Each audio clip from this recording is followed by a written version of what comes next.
Creation पर। आज हम मोहितो बना रहे हैं और मोहितो के लिए हम थोड़ी सी रेस्पबेरी लेंगे, कुछ पत्ते हम मिंट के डाल देंगे इसके अंदर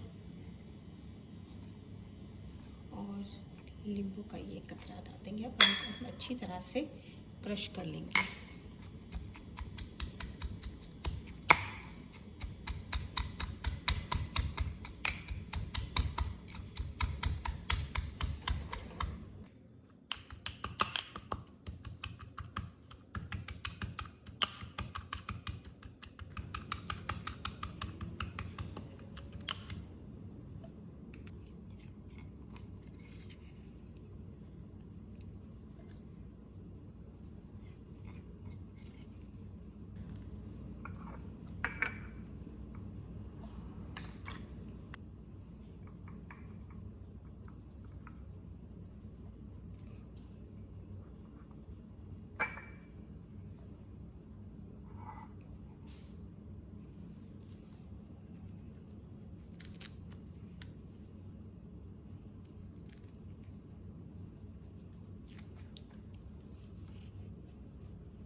आप इसके अंदर सोडा भी इस्तेमाल कर सकते हैं और स्पार्कलिंग जो वाटर होता है वो भी आप इसमें लेमन का इस्तेमाल कर सकते हैं, लाइम का।